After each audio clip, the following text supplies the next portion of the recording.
Cucu saya juga keracunan. Oh iya Pak? Iya, MBG di Jogja. Di Jogja. Gimana Pak ceritanya? Di Jogja.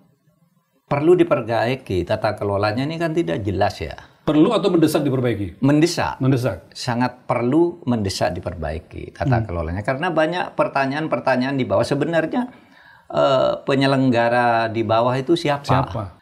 Dari sekian banyak peristiwa, kita akan bahas beberapa isu yang menurut saya penting agar kita bisa melihatnya secara lebih jernih dan bisa berpikir bersama-sama untuk mencari jalan keluar jika itu merupakan masalah. Baik, kita mulai. Silakan, mau tanya apa? Ya, saya mau bertanya tentang, langsung aja nih Pak Mahfud. Ya. Tentang program pemerintah yang sekarang ini jadi perbincangan di mana-mana. Jadi sorotan baik itu media mainstream maupun terutama di media sosial Pak. Program makan bergizi gratis. Ini program yang sangat mulia oleh Presiden, tetapi pada saat yang sama juga orang melihat dirundung banyak sekali masalah. Sampai ke persoalan keracunan Pak. Keracunan. Data dari Jaringan Pemantau Pendidikan Indonesia, JPPI, menyebutkan sampai dengan akhir bulan September ini sudah 8.000 lebih siswa. 8.639 kalau nggak salah siswa yang keracunan. Tentu ini beda-beda datanya ya, tetapi yang kita pakai sementara data ini. Dan lalu ini di sejumlah daerah bahkan sudah masuk dibuat kategori kejadian luar biasa Pak, KLB. Pak Mahfud mengomentari program ini bagaimana? Cucu saya juga keracunan. Oh iya Pak? Iya, MBG di Jogja. Di Jogja. Gimana Pak ceritanya? Di Jogja. Cucu ponaan ya. Saya punya ponaan. Ponaan satu punya anak namanya Iksan. Makan siang gratis, ya masakan bergizi gratis, lalu satu kelas itu 8 orang langsung muntah-muntah. Nah yang 6 dan kakaknya gitu, kakak yang masih dirawat di rumah sakit itu habis muntah-muntah sehari disuruh pulang, bisa dirawat di rumah. Tapi yang ini sampai 4 hari di rumah sakit. Jadi ada 2 cucunya, satu habis muntah. Iya, bersaudara, beda kelas. Beda kelas? Yang satu di sekolah kelas yang sama Pak? Di sekolah yang sama. Oke, satu masih bisa pulang meskipun muntah-muntah, satunya lagi masih dirawat di rumah sakit. Sampai sekarang Pak? Sampai kemarin saya masih di Jogja. Sekarang mungkin hari ini udah mudah-mudahan sudah keluar ya. Dan memang itu menjadi isu nasional juga ya, meskipun betul itu hanya 0,00017%. Kata Presiden. Iya kata Presiden, dan kecil sekali kan memang. Dari segi total.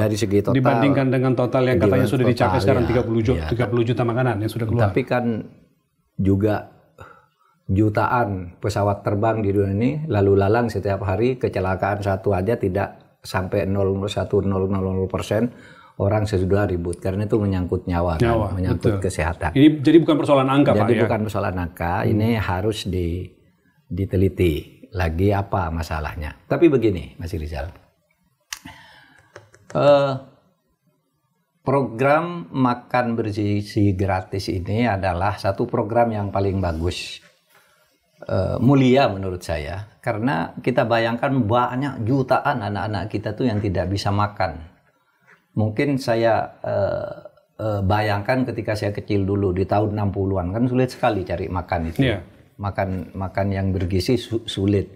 Telur aja satu dibagi 4 dan sebagainya gitu kan. Itu juga masih lumayan, masih dapat telur dan sebagainya. Nah sekarang masih tidak bisa makan dengan wajar itu dan punya gizi minimal itu masih puluhan juta orang kan. Sehingga menurut saya program makan bergizi gratis ini adalah program yang sangat mulia dan program unggulan yang harus kita dukung bersama-sama.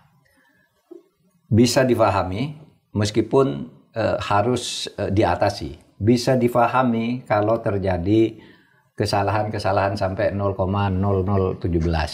Kita nulis disertasi aja, sebagus apapun disertasi pasti ada salah ketiknya kan. Ini pengalaman saya kalau disuruh meriksa disertasi orang gitu, biasanya kan kalau menilai itu mencari salahnya. Ini udah bagus sekali lah. Kalau gitu cari salah ketiknya aja pasti ketemu.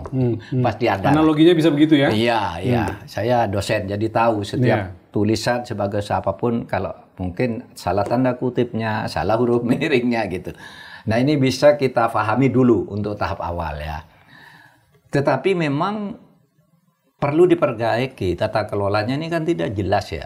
Perlu atau mendesak diperbaiki? Mendesak. Mendesak. Sangat perlu mendesak diperbaiki tata kelolanya. Karena banyak pertanyaan-pertanyaan di bawah. Sebenarnya penyelenggara di bawah itu siapa? Siapa? Ya. Pada tingkat bawah. Pemerintah daerah tidak tahu. Karena tidak dilibatkan sejak awal. Tidak dilibatkan. Tapi begitu ada masalah keracunan, mereka yang turun. Semacam apa ya? Terlibat ketika sudah terjadi masalah gitu ya? Mereka jadi repot. Ada yang satu sekolah ya, guru tidak digaji, tidak ikut panitia, tapi ikut membersihkan piring-piringnya, apa namanya, omprengnya. Ya. Nah, itu. Lalu ada yang hilang, dia suruh ganti, padahal dia bukan panitia, iya kan? Banyak sekali keluhan Pak. Jadi selain soal keluhan di lapangan, juga soal makanan beracun, lalu muncul di timeline Pak Mahfud beberapa pertanyaan. Misalnya, di mana tanggung jawab pemerintah? Ya makanya. Mari kita ini. Kita lihat tata kelolanya dulu. Tata kelolanya itu memang pertama kalau kita cari di website di pemerintah atau tanya ke ChatGPT atau ke Google gitu. Apa sih dasar hukum dari MBG ini? Perpres apa PP? Apa undang-undang? Apa-apa? Kalau ditarik secara umum ya sudah ada. Sejauh ini kita tidak temukan Pak? Tidak temukan. Satu keputusan rapat kan. Kalau rapat diumumkan akan begini. Yang kedua bisa ditemukan di APBN. Tapi tata kelolanya kan minimal asas kepastian hukumnya tidak jelas. Ya. Siapa yang melakukan apa? Yang bertanggung jawab ini siapa? Kepada siapa? Kan gitu kan? Dari siapa kepada siapa kita kan tidak tahu. Sekolah tidak tahu menahu juga. Oke, asas kepastian hukum itu di Undang-Undang Administrasi Pemerintahan kan Pak? Asas umum pemerintahan yang baik. Ya sudah ada undang-undang khusus. Di situ ada dua asas yang penting sebenarnya. Asas kepastian hukum dan asas pelayanan. Banyak tuh, ada 8 asas di situ. Tapi kita ambil 2 saja. Misalnya asas kepastian hukum. Tidak tersedianya peraturan perundang-undangan yang bisa diakses. Kalau kita mau mengatakan, oh itu di kabupaten sana, atau di sekolah sana, atau di pengelola dapur nomor sekian, itu pengelolaan tidak benar. Terus apa ukuran ketidakbenaran? Kan harus ada tata kelolanya yang diatur misalnya dengan PP atau Perpres gitu. Itu kan harus begitu. Sejauh ini tidak ada semua itu. Iya. Atau peraturan ketua Badan Gizi Nasional, BGN misalnya, atau apa gitu harus jelas sehingga ada ukuran-ukuran parameter yang memberi kepastian. Kepastian hukum itu pentingnya adalah agar orang bisa memprediksi. Kalau saya melakukan ini, kalau benar ini akibatnya. Kalau saya akan menerima akibat ini. Akibat perdatanya ini, akibat pidananya ini. Kan bisa. Kalau ada kepastian hukum. Nah ini kita tidak tahu sebenarnya tata kelolanya gimana. Yang keluhan-keluhan yang banyak itu ya tidak jelas di tangannya orang-orang yang tidak profesional sebenarnya. Kalau gitu bagaimana dengan pertanyaan 71 triliun dana yang keluar di tahun ini dengan tidak adanya dasar atau regulasi tadi? Nah itu yang kita tidak tahu. Bagaimana ya mempertanggungjawabkan itu secara administratif? Tentu kalau secara konstitusi nanti kan ujungnya ke KPK, ke BPK kan. Kalau ada secara internal pemerintah tuh ada BPKP kalau memang itu.